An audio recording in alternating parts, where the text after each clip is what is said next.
untuk mengkaji bersama kitab, salah satu kitab yang sangat penting, yaitu Al-Arba'in Haqqaniyah haula tafrijul kurub wa syada'id wal balaya tadabburan wa ti'adan wiqayatan wa ilajan. Jadi kitab ini dikarang oleh Syekh Muhammad Ibnu Syekh Muhammad Nazim Adil Al-Haqqani. Jadi dalam insya Allah dalam kedepannya selama bulan Ramadan kita akan membaca dan belajar bersama, mentadabburi bersama kitab-kitab kitab ini yang berjudul Arba'in Haqqaniyah. Jadi sebelum kita memasuki pembahasan kitab, kita harus mengetahui apa yang dimaksud dengan arba'in. Jadi arba'in itu termasuk angka yang sakral menurut Islam karena di situ juga Imam Nawawi dan ulama al-muslimin banyak yang mengarang atau mengumpulkan tentang hadis-hadis ataupun hadis arba'in. Karena Rasulullah di situ ada sabda Rasulullah yang mengatakan bahwa man hafidha ala ummati arba'ina hadisan min amri diniha ba'athahullahu ta'ala yaumal qiyamah fi zumratil fuqaha'i wal ulama. Oleh karena itu, karena kita mengikuti Rasulullah SAW, oleh karena itu pada kesempatan kali ini kita akan mengkaji bersama ya, sampai akhir bulan Ramadan nanti. Nah, penisbatan Haqqani sendiri karena dinisbatkan kepada Thariqah Naqsabandiyah Al-Haqqaniyah. Nanti kita akan bahas apa itu Arba'in, apa itu Haqqaniyah, dan seterusnya. Haula, jadi Arba'in, jadi beliau mengumpulkan, berbeda dengan Arba'in Nawawi, yang dimana Imam Nawawi mengumpulkan 40 hadis. Tapi Syekh Muhammad Ibnu Syekh Nadim Al-Haqqani ini beliau mengumpulkan 40 ayat dalam Al-Quran dan 40 hadis yang berhubungan dengan haula tafrijul kurub, yang berhubungan dengan gimana kita melepaskan duka, melepaskan lara, kita menghindari dari sebuah cobaan. Dengan apa? Dengan tadabburon. Dengan kita mentadaburi ayat-ayat yang beliau tulis dalam buku ini, mentadaburi hadis-hadis yang beliau tulis dalam buku ini. Watti'adun, kita mengambil kesimpulan, wiqayatan, karena kita meminta dalamnya juga ada hadis yang tentang meminta perlindungan, wa ilajan, dan pengobatan. Langsung kita masuk ke pembahasan biografi ya. Jadi penulis kitab ini yang adalah Syekh Muhammad bin Maulana Syekh Nazim Al-Haqqani. Jadi Syekh Muhammad ini termasuk Ibnu Syekh Nazim Al-Haqqani.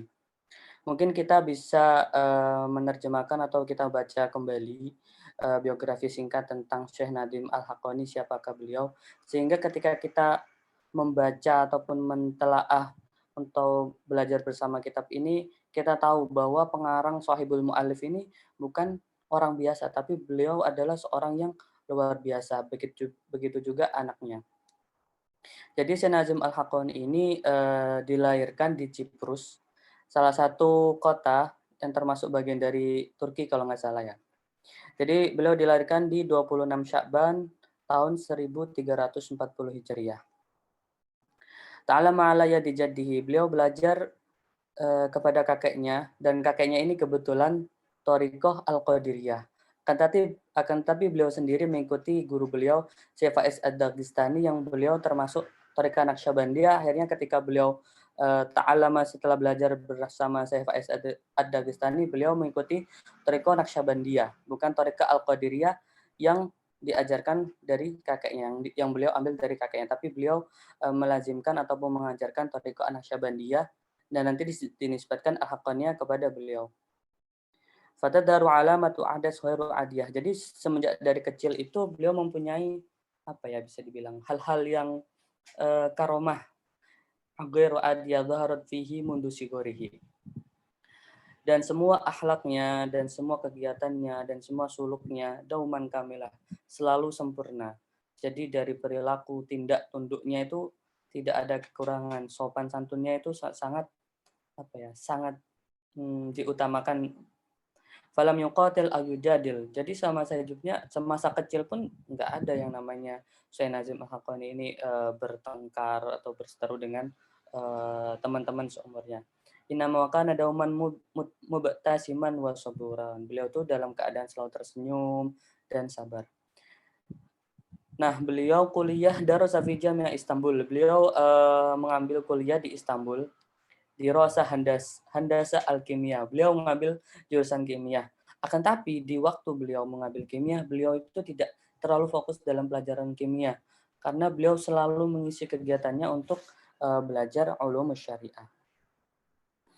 Langsung nasabnya itu mintor fi walidiyah silo ila Abdul Qadir Al-Jalani. Jadi kalau dari ayahnya, beliau itu silsilah nasabnya itu sampai ke Syekh Abdul Qadir Al-Jailani radhiyallahu anhu.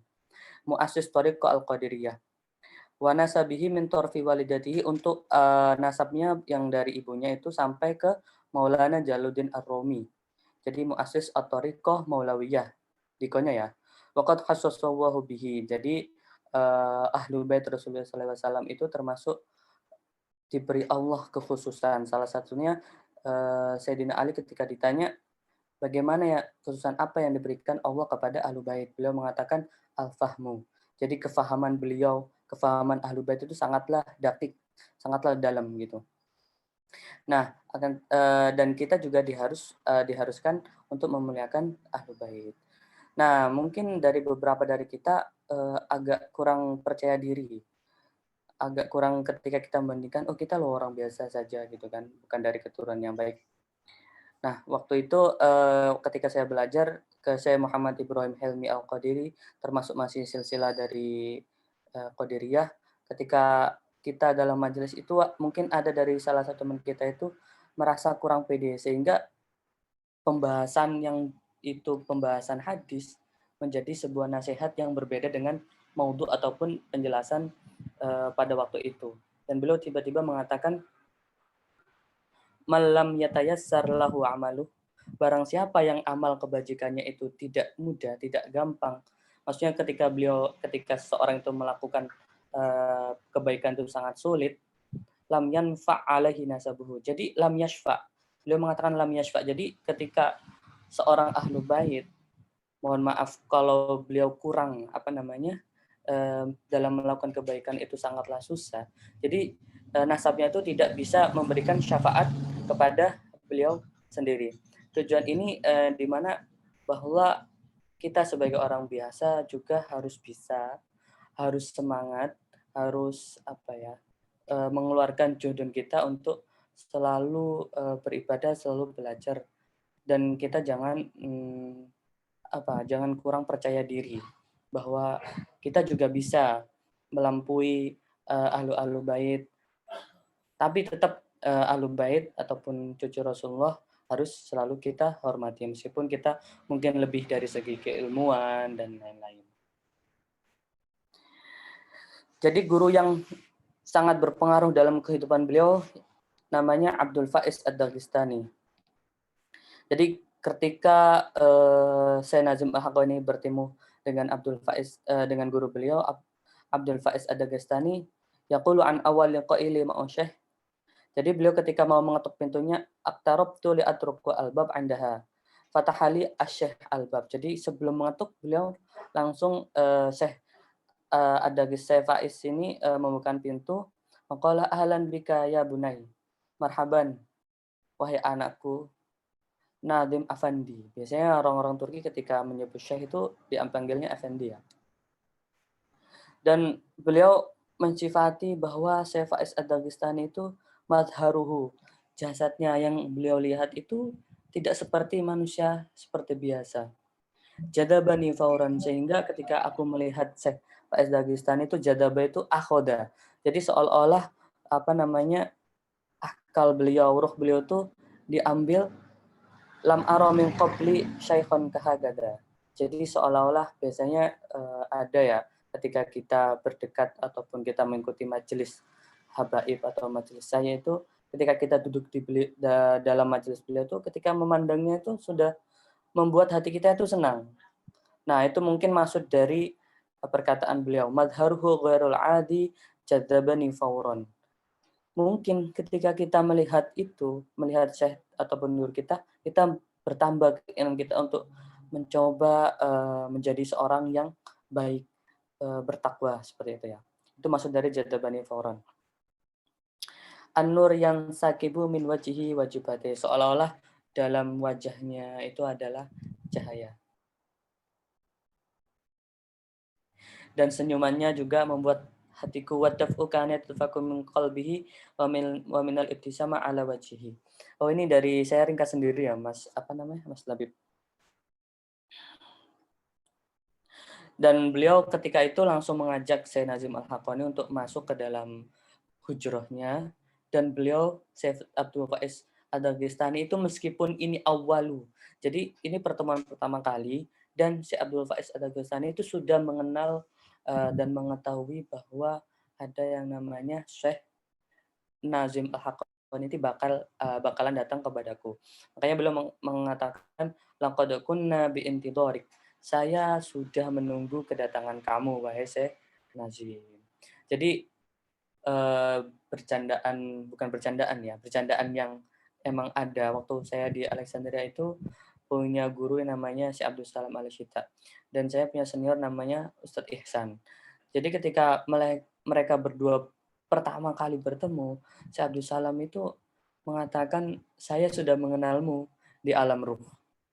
Nah, itu mungkin kekhususan yang diberikan kepada aulia ya, kekasih Allah.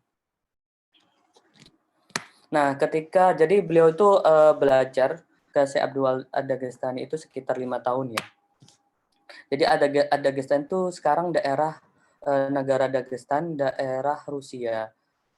Dan dulunya itu tempat termasuk pernah dikuasai Muslim, karena emang Mawaro an-Nahr ya, di daerah-daerah Asia, Rusia dan lain-lain. Terus sempat juga tersebar di situ madhab Syafi'i dan madhab Imam Malik, dan juga ada ulama Thariqah Al-Qadiriyah dan ulama Thariqah Asyadiliyah. Setelah beliau belajar 5 tahun, istama haulahu adadul muridin wa hinna dzalika kanat amali amr islamiyah mu'akkad. Jadi pada waktu setelah beliau belajar 5 tahun itu, beliau kembali ke Cyprus dan mengajarkan ilmu yang beliau dapatkan dari guru beliau. Dan pada waktu itu, namanya Turki udah beralih menjadi sekuler, waktu itu tidak diperbolehkan untuk pergi ke masjid, dan adzan tidak diperbolehkan menggunakan bahasa Arab, harus bahasa Turki pada waktu itu sejarahnya. Akan tapi wa khalafal imamu fadzahaba ila masjid. Jadi beliau melanggar peraturan itu dan beliau berangkat ke masjid dan wa yu'adzin wa yuqimus shalah. Dan beliau adzan dan beliau melaksanakan salat. Fa ata'ala hukuma wa dakhala fi sijin. Jadi ketika pada waktu itu hukumah polisi, mungkin di sini polisi, dan membawanya ke penjara.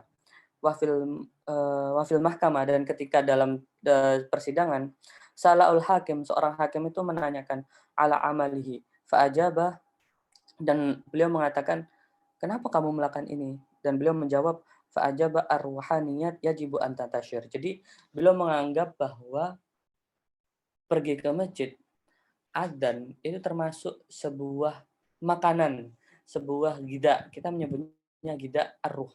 Jadi kalau kita jasad ada butuh nutrisi kan, seperti makan, kita harus makan 3 kali sehari, atau 5 sehat 5 sempurna. Jadi dalam ruh kita juga butuh jasad. Makanya mengatakan bahwa adzan itu termasuk gida ruh, yang dimana berfungsi kita ketika mendengar adzan, kita menjadi gemetar hati kita, melewati telinga kita sampai ke hati kita, ruh kita juga bertambah. Jadi mengatakan ar-ruhaniyat yajibu an tatasyir. Jadi ruhnya ataupun makna dari adzan yang kita resapi itu harus antantasyir, harus disebarluaskan. Fafassara anal adzan ka kidair ruh. Wa min istihadihi. Nah, ini setelah kita mengetahui juhudnya, nah beliau itu juga seperti menyebarluaskan pelajaran beliau, yaitu Thariqah An-Naqsyabandiyah. Jadi beliau wasafar ila Syam, beliau berangkat ke Syam, terus wa Misra, terus ke Mesir, wa Lubnan, wa Saudiyah, dan Qatar, bal ila Uruba. Jadi beliau ma'alim ataupun muridnya ataupun apa namanya mengintisyarkan, menyebarluaskan ajaran ataupun thariqah Naksabandiyah itu bukan hanya di biladil muslimin tapi di Eropa. Seperti apa? London, Amerika. Hatta bana jama'atihim sehingga di Amerika itu jamaatnya itu membuat namanya markas itu base camp ya. Markas tempat taklim ataupun madrasah lah. Madrasah li ta'limil Islam atau untuk belajar agama Islam dan thariqah Naksabandiyah tersendiri. Sehingga sampai sekarang ada sekitar 15 markas, 15 madrasah yang ada di Amerika. Dan ajima lagi wa fi am 1993 Miladia. Jadi sebelumnya ini kedatangan beliau kedua kali di Amerika.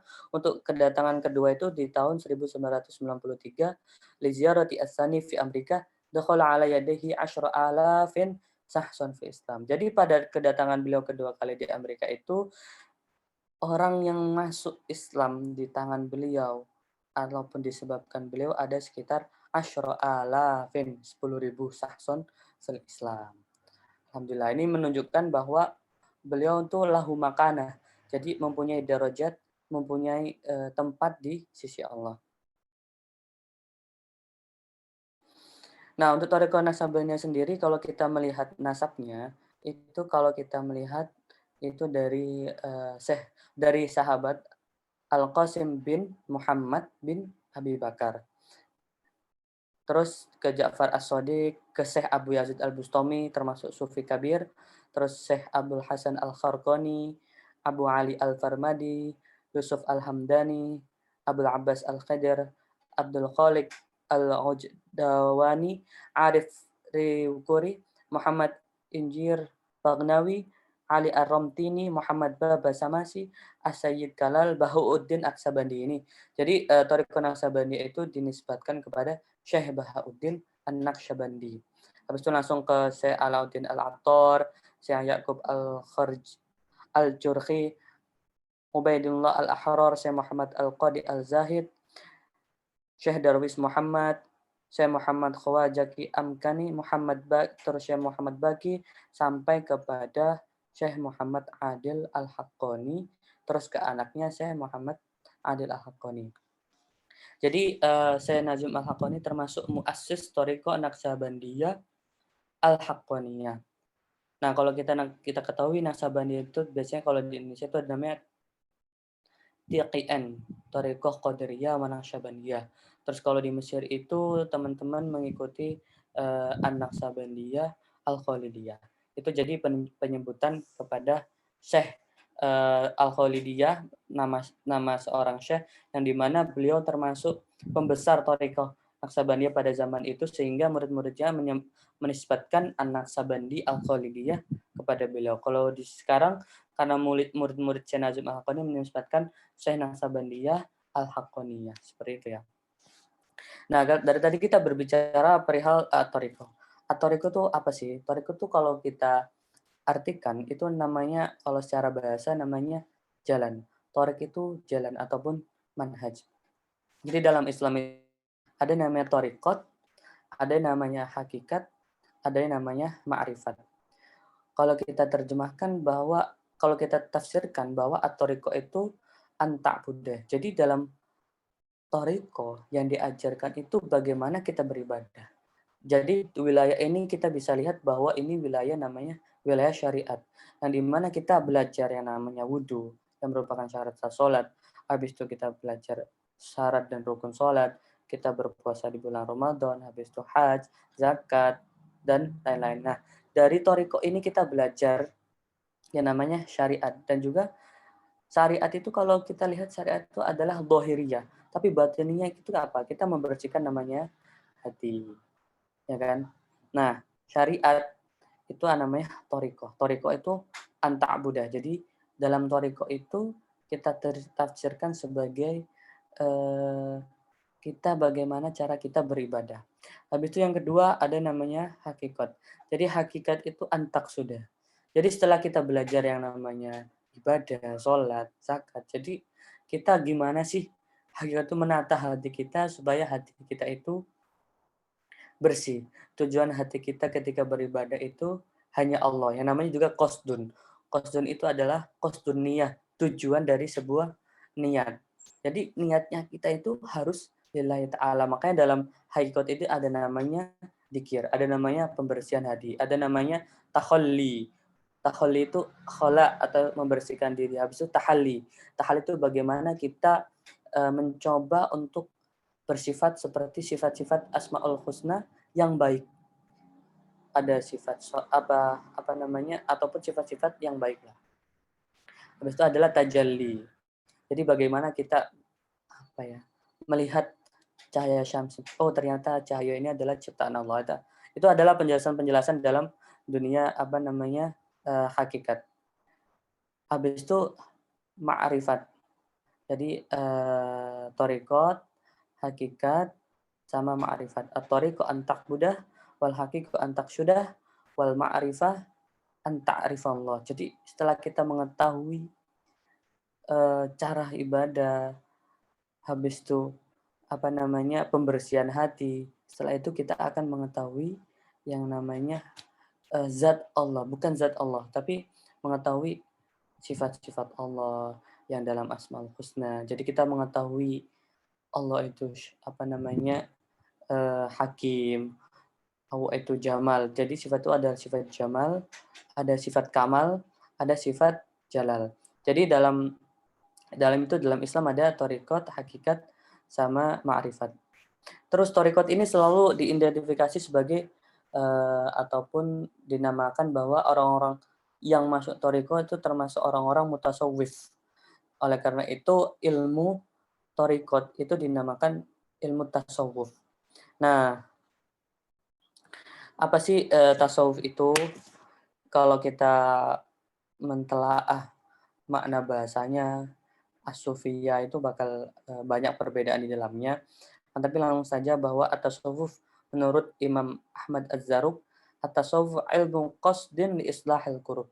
Jadi sebuah ilmu untuk membersihkan hati. Wa ifradiha lillahi ta'ala. Dan membuat hati kita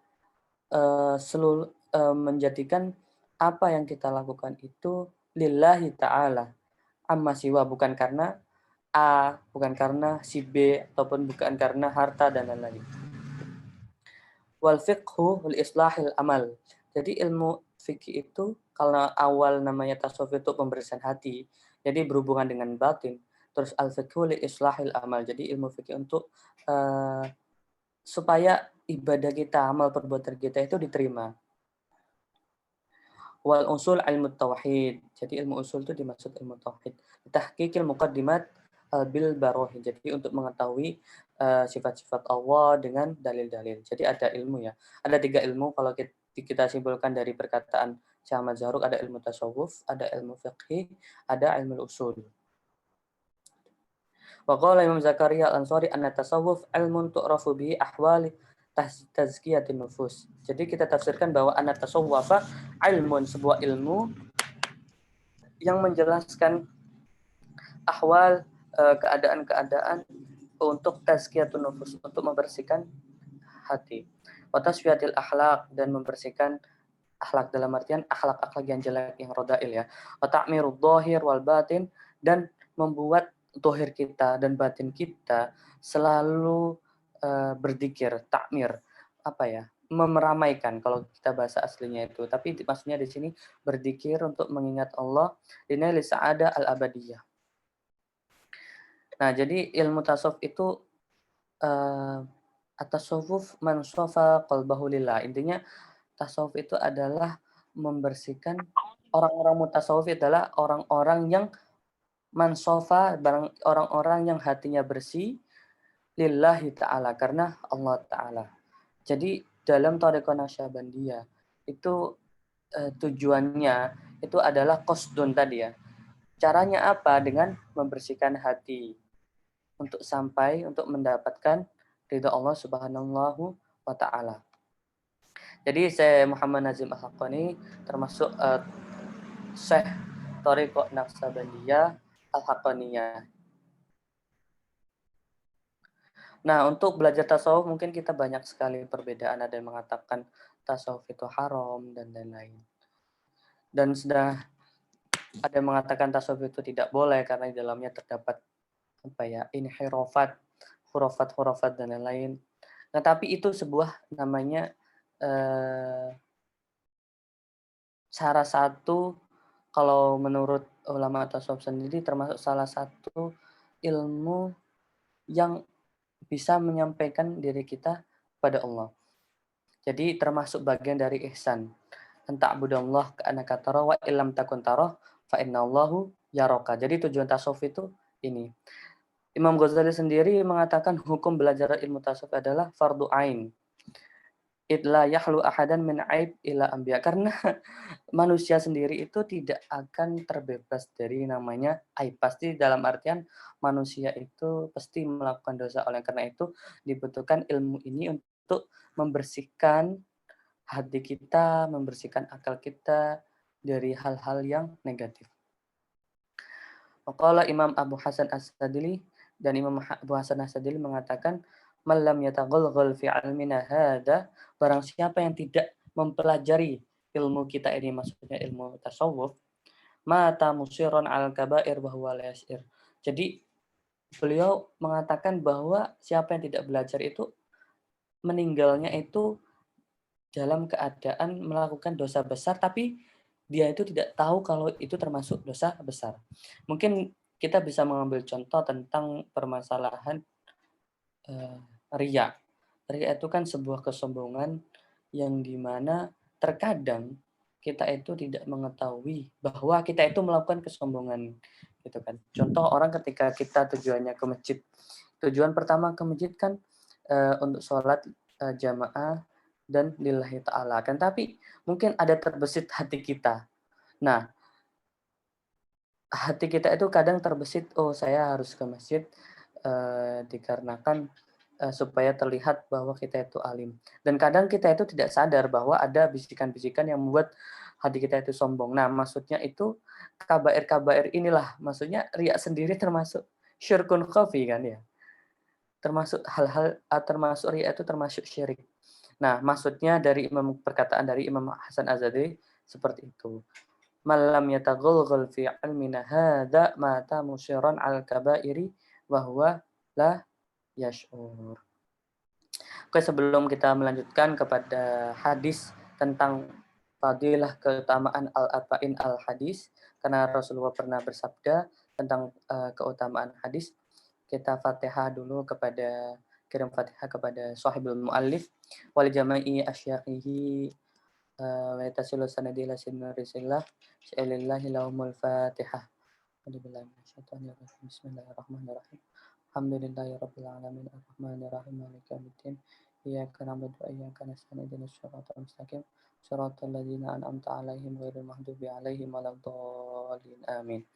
Masuk ke buku kita, Mas Labib. Kita berdoa bersama, semoga tujuan kita berdoa seperti apa yang Syekh Muhammad bin Nadim Al-Haqqani doakan ke dalam buku kita. Kita baca bersama ya. Allahumma taqabbalhu hadzal amal waj'alhu minal 'ilmi alladhi yuntafa'u bihi waj'al ajrahu jariyan sariyan ba'da intiqalihi minad dunya ila yaumiddin. Waj'al Allahumma baban min abwabil farji 'ala hadhil ummah al-mankubata bil kurub. Wa taqabbalhu minna hadiyatan mawsulatan ila ruhi syamsin nabiyyin wa imamil mursalin sayyidina Muhammad sallallahu alaihi wasallam wa man ba'dahu ila arwahi sadatina ashabi rasul ajma'in wa tabi'in bi ihsanin wa ila arwahil a'immatil mujtahidin wal ulama'il 'amin wal awliya'is shalihin minhum sadina fi tariqina sabani al aliyah wa minhum sayyidi wa walidi maulana Syekh Muhammad Nazim Al-Haqqani qaddasallahu sirrahu wa ala darajatuhu wa rafa'ahu fi 'aliyyin amin. Al-Fatihah.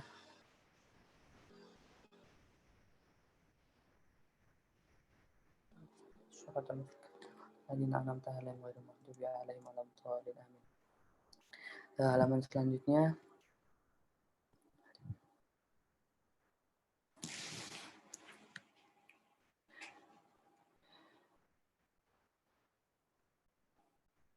Langsung masuk ke muqaddimah. Mungkin muqaddimah kita bahas besok.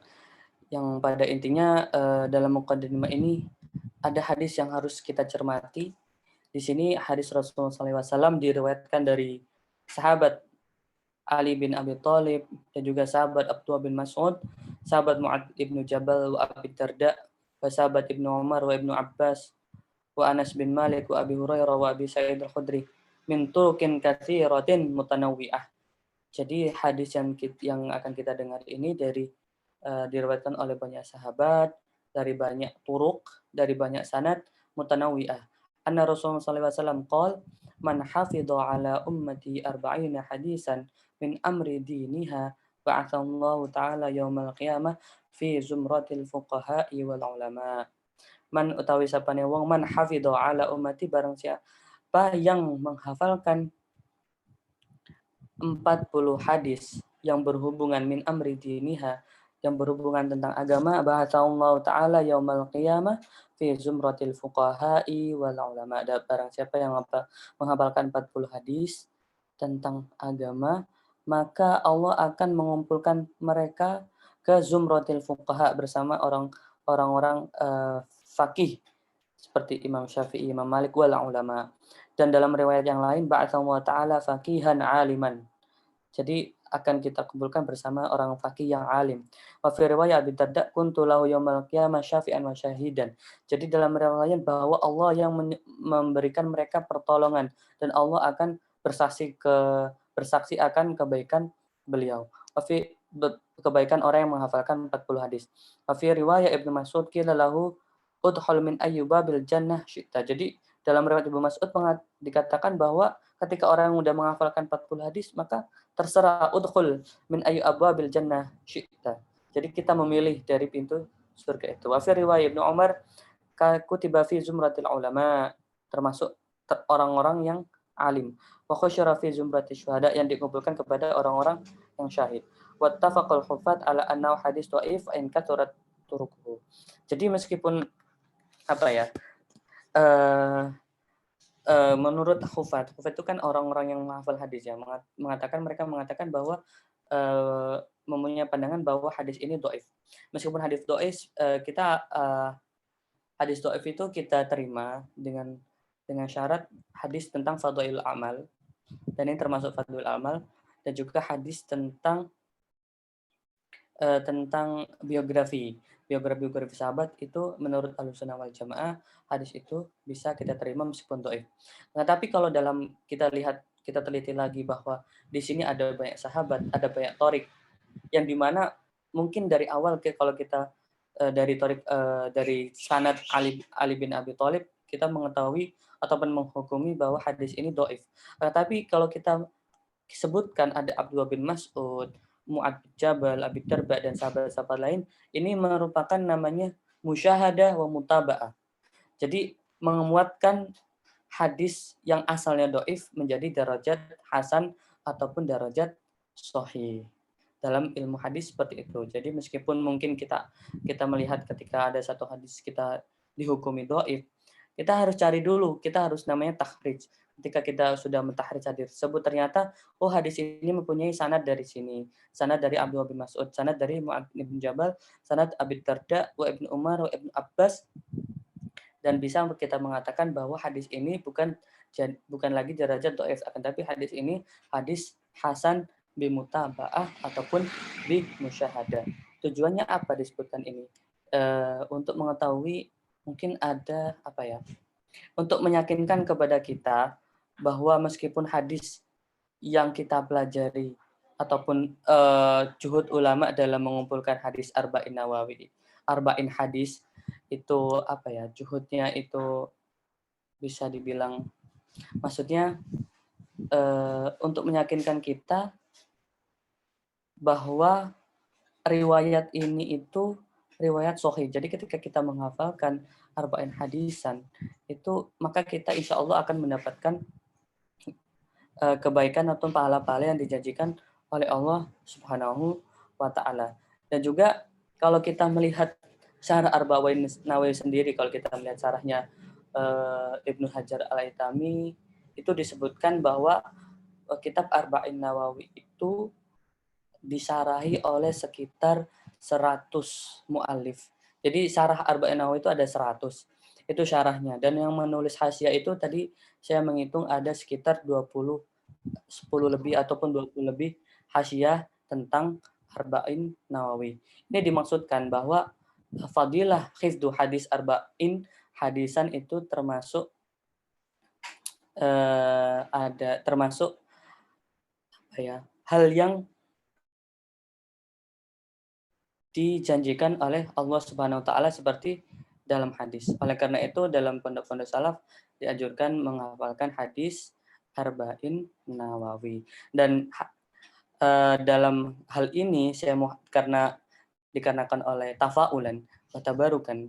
Jadi saya Muhammad bin Nazim Al-Haqqani ini mengikuti sabda Rasulullah sehingga beliau mengumpulkan hadis-hadis yang dimana hadis itu berhubungan dengan haula tafrijul kurub wasyada'id wal balaya tadaburan wa ti'adun maqiyat wiqayatan wa ilajan. Jadi hadis-hadis itu hadis apa aja aslinya? Kalau kita melihat Arba'in Nawawi diawali dengan inamal a'malu binniyat, tapi kalau dalam hal ini beliau mengumpulkan tentang ayat-ayat Al-Qur'an 40 yang dimana itu sebagai pegangan kita sebagai seorang muslim ataupun prinsip kita, dan hadis-hadis 40 hadisan yang berhubungan tentang pokoknya ayat Al-Qur'an dan hadis yang berhubungan dengan tafrijul qurub wasyada'id wal balaya. Mungkin naktafi bihadzal qadar, kita cukupkan pembahasan kali ini. Semoga pembahasan kali ini bermanfaat. Mohon maaf jika banyak kurangnya, mungkin sangat banyak kurangnya.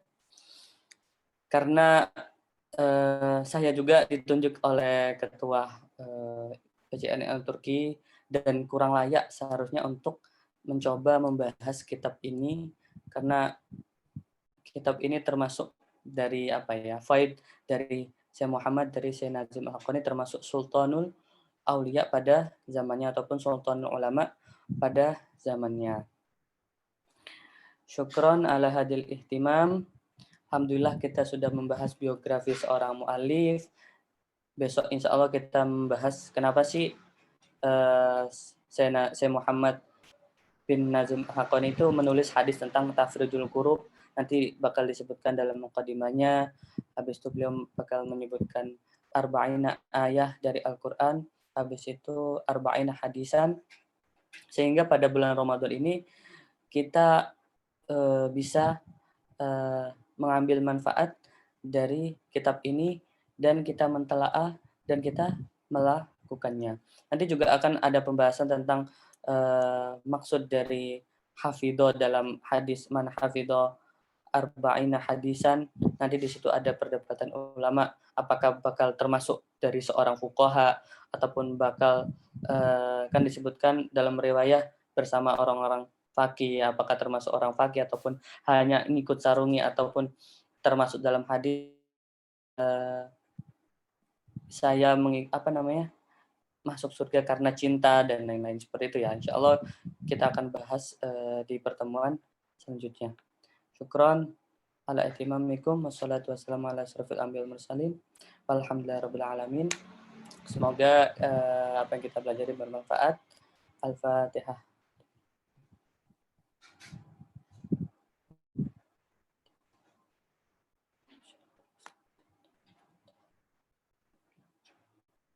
Assalamualaikum warahmatullahi wabarakatuh.